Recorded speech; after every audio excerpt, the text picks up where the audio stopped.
We're reading A Course in Miracles. We're on chapter 14, Teaching for Truth. And this is section 7, sharing perception with the Holy Spirit. What do you want? Light or darkness, knowledge or ignorance are yours, but not both. Opposites must be brought together, not kept apart. For their separation is only in your mind, and they are reconciled by union as you are. In union, everything that is not real must disappear, for truth is union. As darkness disappears in light, so ignorance fades away when knowledge dawns. Perception is the medium by which ignorance is brought to knowledge. Yet the perception must be without deceit, for otherwise it becomes the messenger of ignorance rather than a helper in the search for truth. The search for truth is but the honest searching out of everything that interferes with truth. Truth is. It can neither be lost, nor sought, nor found. It is there wherever you are, being within you. Yet it can be recognized or unrecognized, real or false to you.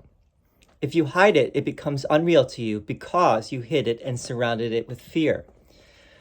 Under each cornerstone of fear on which you have erected your insane system of belief, the truth lies hidden. Yet you cannot know this, for by hiding truth in fear, you see no reason to believe that the more you look at fear, the less you see it, and the clearer what it conceals becomes. It is not possible to convince the unknowing that they know. From their point of view, it is not true. Yet it is true because God knows it. These are clearly opposite viewpoints on what the, quote, unknowing, unquote, are. To God, unknowing is impossible. It is therefore not a point of view at all, but merely a belief in something that does not exist. It is only this belief that the unknowing have, and by it they are wrong about themselves. They have defined themselves as they were not created. Their creation was not a point of view, but rather a certainty. Uncertainty brought to certainty does not retain any conviction of reality. Our emphasis has been on bringing what is undesirable to the desirable, what you do not want to what you do. You will realize that salvation must come to you this way if you consider what dissociation is. Dissociation is a distorted process of thinking whereby two systems of belief which cannot coexist are both maintained. If they are brought together, their joint acceptance becomes impossible. But if one is kept in darkness from the other, their separation seems to keep them both alive and equal in their reality. Their joining thus becomes the source of fear, for if they meet, acceptance must be withdrawn from one of them. You cannot have them both, for each denies the other. Apart, this fact is lost from sight, for each in a separate place can be endowed with firm belief. Bring them together, and the fact of their complete incompatibility is instantly apparent. One will go because the other is seen in the same place. Light cannot enter darkness when a mind believes in darkness and will not let it go. Truth does not struggle against ignorance, and love does not attack fear. What needs no protection does not defend itself. Defense is of your making. God knows it not. The Holy Spirit uses defenses on behalf of truth only because you made them against it. His perception of them according to his purpose merely changes them into a call for what you have attacked with them. Defenses, like everything you made, must be gently turned to your own good, translated by the Holy Spirit from means of self-destruction to means of preservation and release. His task is mighty, but the power of God is with him. Therefore, to him it is so easy that it was accomplished the instant it was given him for you. Do not delay in your return to peace by wondering how he can fulfill what God has given him to do. Leave that to him who knows. You are not asked to do mighty tasks yourself. You are merely asked to do the little he suggests you do, trusting him only to the small extent of believing that if he asks it, you can do it. You will see how easily all that he asks can be accomplished. The Holy Spirit asks of you but this: bring to him every secret you have locked away from him, open every door to him, and bid him enter the darkness and lighten it away. At your request, he enters gladly. He brings the light to darkness if you made the darkness open to him. But what you hide, he cannot look upon. He sees for you, and unless you look with him, he cannot see. The vision of Christ is not for him alone, but for him with you. Bring, therefore, all your dark and secret thoughts to him and look upon them with him. He holds the light, and you the darkness. They cannot coexist when both of you together look on them. His judgment must prevail, and he will give it to you as you join your perception to his. Joining with him in seeing is the way in which you learn to share with him the interpretation of perception that leads to knowledge. You cannot see alone. Sharing perception with him, whom God has given you, teaches you how to recognize what you see. It is the recognition that nothing you see means anything alone. Seeing with him will show you that all meaning, including yours, comes not from double vision, but from the gentle fusing of everything into one meaning, one emotion, and one purpose. God has one purpose, which he shares with you. The single vision which the Holy Spirit offers you will bring this oneness to your mind with clarity and brightness, so intense you could not wish for all the world not to accept what God would have you have. Behold your will, accepting it as his, with all his love as yours. All honor to you through him, and through him unto God. Okay. Sharing perception with the Holy Spirit. All right, so it's a lot being said. Same old, same new thing being said. If you want to just boil it all down, make it very simple, and it is very simple. It's a simple teaching, and it's a simple practice. So let's keep it simple. All that Jesus is saying here is darkness, which is the ego thought system. It's not evil. It's not demonic. It's just ignorance. It's mistaken. It's a case of mistaken identity. When you bring the light to the darkness is no more, right? When you shine light in the darkness, there's no darkness. It's as simple as that. And it's the same as saying, when you bring the insanity of your mind to the light, to the lamp of the Holy Spirit and of Jesus. And Jesus really is the Holy Spirit, because Jesus essentially became one with the Holy Spirit. And the Holy Spirit is just the memory of God. The memory, it's God's answer to the idea of separate, the tiny mad idea of separation. Tiny mad idea of separation was answered in the instant that it happened, and that is the Holy Spirit.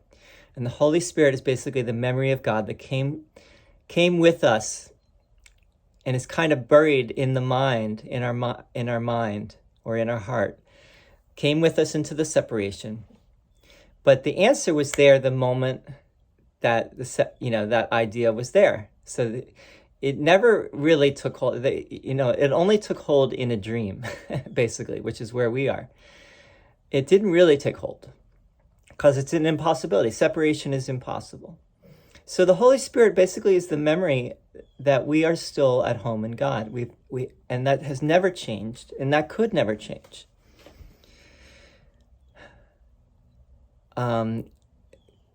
The idea of separation and all that is based in that idea, which is basically the whole ego thought system, is the darkness, is the mistaken identity, right?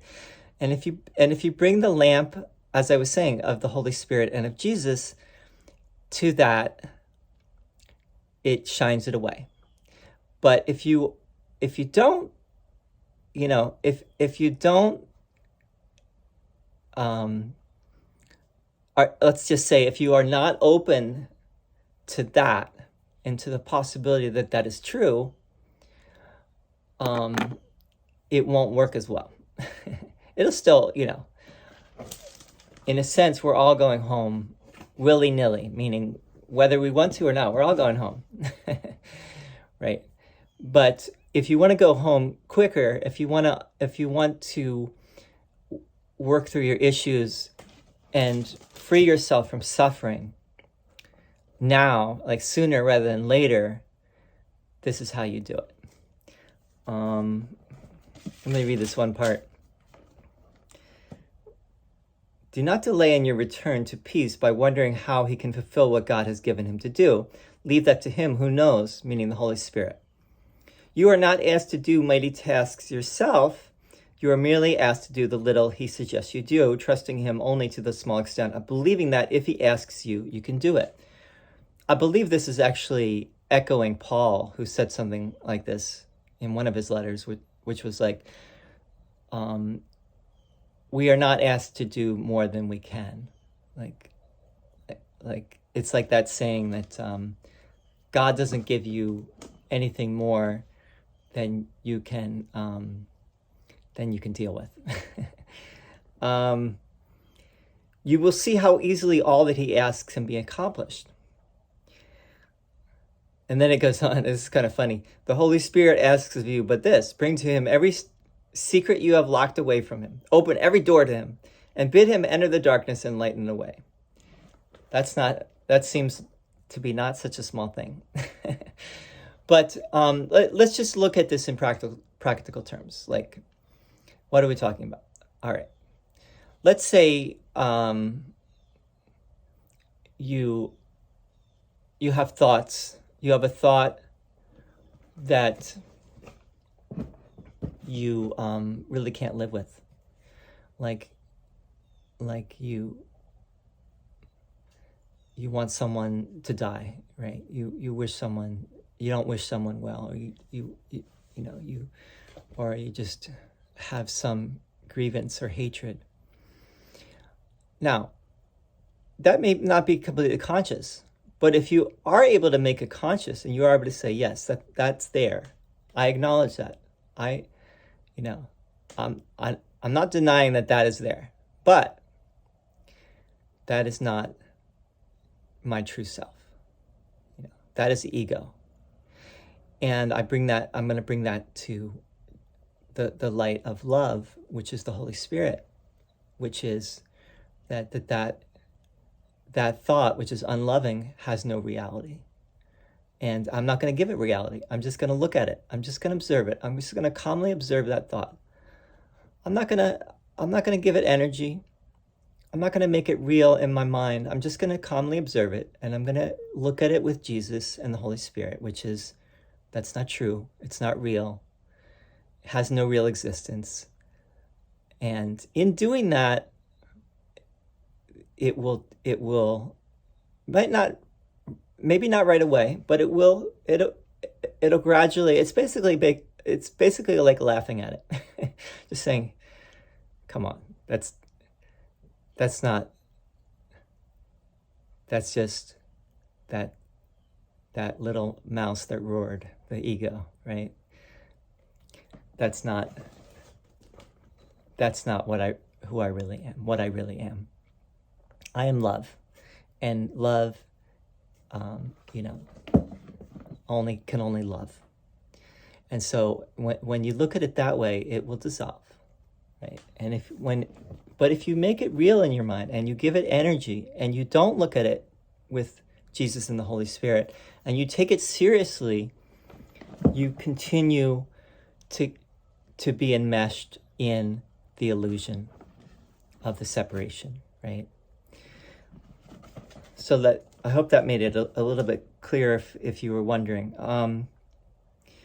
So basically, what Jesus is saying here is you bring the light to the darkness, and the darkness is no more. I think that goes back to the Gospel of John.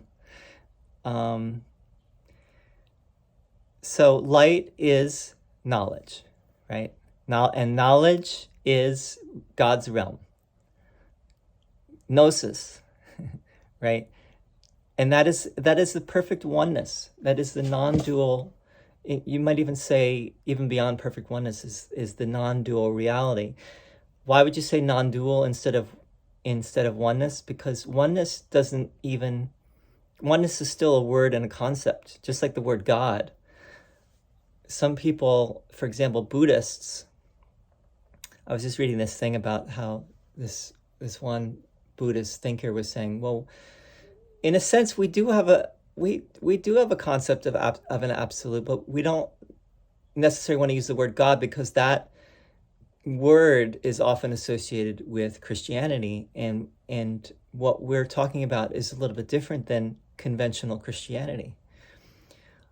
So, and we could say the same thing here, is that the God that this is talking about is not necessarily what we generally think of as God, like God being the creator of the universe and the author of suffering.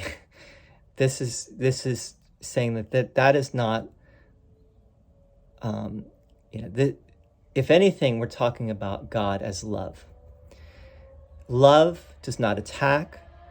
Love does not need to create anything except love. Because love is all that's necessary. All you need is love. All that is needed is love. So love did not need to create a world in which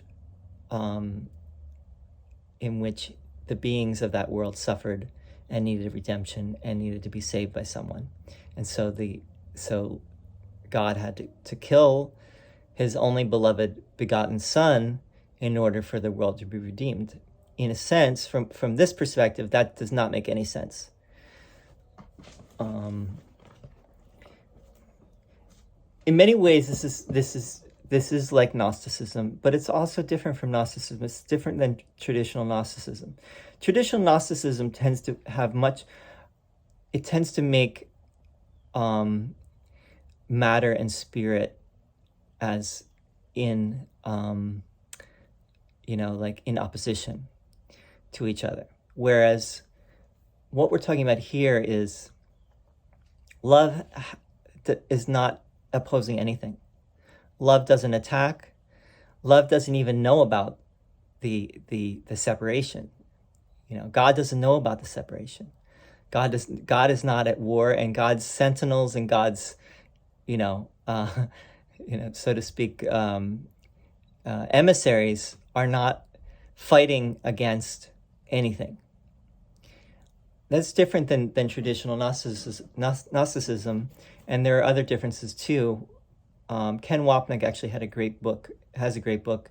I mean, he's gone now, but he has a great book called Love Does Not, I believe it's called Love Does Not Condemn. And the point of that book is that, to show how A Course in Miracles is different than traditional Gnosticism, and to say that love does not need to fight, it does not need to condemn. There's no Satan that is being fought. There's no like spiritual warfare that's happening. It's only this is a self-study course where you undo the guilt in your own mind. That's all. And no one here is special. No one is more special than anyone else. We all have the same guilt. We all have the same right and wrong mind. We can all do this work. No one is elect. The only sense in which anyone is elect is if they choose to do this work, right? They choose to be chosen versus, because, as Jesus says, all are called, but few choose to listen. So if you choose to listen, then you will do the work and you will undo your guilt and undo the ego mind.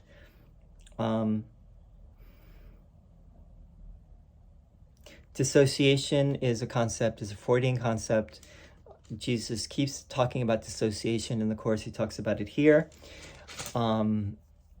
He keeps emphasizing the point that we have chosen, in choosing to be an autonomous being in this world, we have chosen to block out or blot out the memory of the love of God in our minds. And what we need to do is get back to that and get back to the understanding that to the decision maker in our mind, which is that part of our mind that can choose in any moment whether it's going to follow love or follow fear, follow the ego, follow spirit or follow the ego.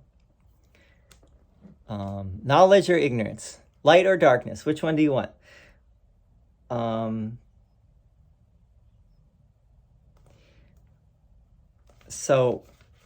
sharing perception, I'll just end with this. Sharing perception with the Holy Spirit. It's just that process of choosing to perceive, to bring what is in the mind to the light of love, of unconditional love, which Jesus is here calling the Holy Spirit. The search for truth is but the honest searching out of everything that interferes with truth. Truth is. Later in the workbook, Jesus says, God is. So God is, truth is, love is. They don't, nothing, they just are. They always have been. They are eternal. What we need to do is to look at where we are resisting the simple truth, right? And just noting, okay, I'm finding this hard to accept. I'm finding this hard to believe, accept, and you bring that to the light of love, which says, no, it's not, no, but there's no problem. You are love, and you have always been that, and don't make it real in your mind. And if you bring it to the light of love, which is Jesus or the Holy Spirit, they will help you to see that and shine it away, and it will dissolve, and you will be closer and closer to your true reality. Thank you for listening. Next section in this chapter is the Holy Meeting Place. See you soon. Thank you.